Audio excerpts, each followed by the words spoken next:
मी और मेरा एक बहुत ही अच्छा और अजीज दोस्त जमान अली एक ही मोहल्ले में रहते थे।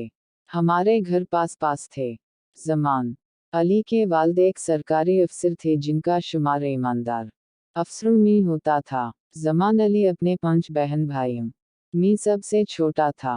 वो बहन भाइयों का लाडला और वालिदीन का प्यारा था। मी और जमान अली ने एक ही स्कूल से मैट्रिक इकट्ठे पास किया। कॉलेज में भी हम दोनों ने इकट्ठे दाखिला लिया। हमारे लिबास, हमारे स्कूल व कॉलेज के बैग भी एक ही जैसे हवा करते थे। हमारा पसंदीदा फूल यहाँ तक कि खाना पहने भी एक ही जैसा था। स्कूल के ज़माने में हम दोनों एक ही रंग की साइकिलों पर आया जाया करते थे और जब कॉलेज में गए तो एक ही बस में आते जाते थे। स्कूल कॉलेज के लड़के हमारी सच्ची दोस्ती को रश्क की निगाहों से देखा करते थे। स्कूल कॉलेज के वक्फे के दौरान हम अमूमन घर से खाना लाकर खाया करते थे। कभी जमान अली अपने घर से कोई खाना बनवा कर ले आता और कभी मैं अपने घर से कोई अच्छी सी चीज़ बनवा कर ले आता था। फिर हम दोनों मिलकर कॉलेज के बाग में एक बहुत ही पुराने दरख्त के नीचे बैठकर खाना खाते। वो दरख्त हम दोनों को बहुत ही अच्छा लगता था क्योंकि कॉलेज के फालतू वक्त में वहाँ अक्सर बैठकर पढ़ा भी करते थे। जमान अली खुशदिल शख्सियत का मालिक था। वो अपने घर वालों के अलावा हर एक से हंसी मजाक किया करता था। वो मोहल्ले के गरीब हमसायों से बहुत प्यार से मिला करता था। वो अक्सर औकात सफ़ेद पोश हमसायों की मदद खुफिया तरीक़े से भी किया करता था। वो उनके साथ हमेशा हमदर्दी और मखसाना राया रखता था। पढ़ाई के अलावा जमान अली को खेलों से भी दिलचस्पी हवा करती थी। घुड़सवारी, तीरंदाजी, की जूडो, कराटे उसके पसंदीदा खेल हवा करते थे। उन तमाम खेलों में इसे बहुत महारत हासिल थी, यहाँ तक कि जहाँ भी उसका उन तमाम खेलों का मुकाबला होता था वहाँ हमेशा पहला इनाम हासिल करता था। उसके पास कई इनामात इकट्ठे हो चुके थे। जमान अली को तैराकी करना बहुत पसंद था। बाज़ औकात जब वो तैराकी करता बहुत ख़तरनाक हद तक पहुँच जाता था, यानी वो पानी में बहुत ही गहराई में जाकर थोड़ी देर के बाद बाहर निकलता था।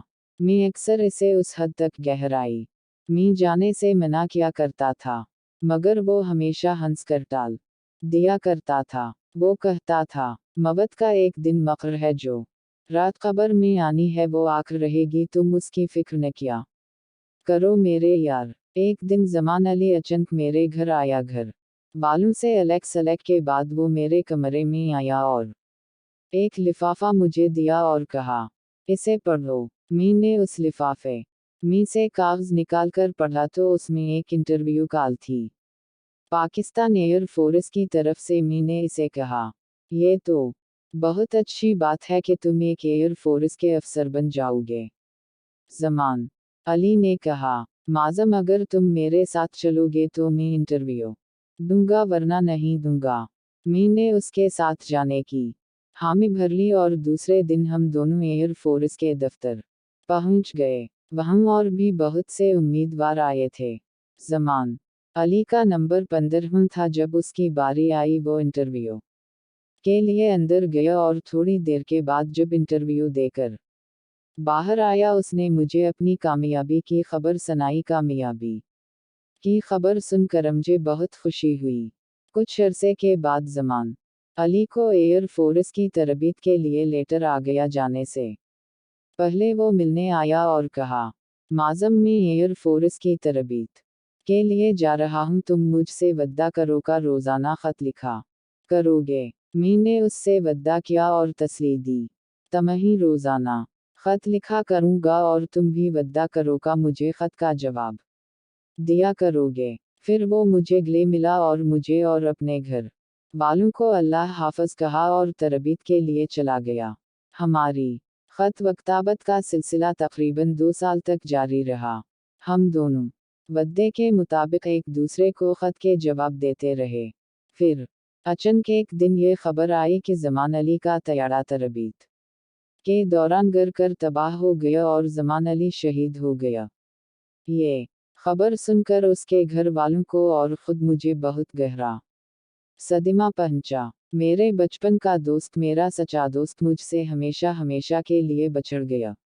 ये सदमा मैं आज तक नहीं भुला सका। उसने ठीक ही कहा था कि जो रात कब्र में आनी है वो आकर ही रहती है। उसका वजूद आज भी मेरे साथ महसूस होता है। ऐसा लगता है कि वो आज भी जिंदा है और अपनी सच्ची दोस्ती के साथ। मैं कभी कभी कॉलेज के उस दरख्त के नीचे जाकर बैठता हूँ जहाँ हम दोनों इकट्ठे खाना खाते और पढ़ा करते थे। उसकी सच्ची दोस्ती को याद करके दिल को बहला लेता हूँ। ऐ मेरे दोस्त, अल्लाह पाक तुझे बुलंद दर्जात दे, आमीन। मज़ीद ऐसी ही सच्ची कहानियों के लिए चैनल को सब्सक्राइब करें और वीडियो को लाइक करना न भूलें। अपना बहुत सा ख्याल रखिए। इजाज़त दीजिए। अल्लाह हाफिज़।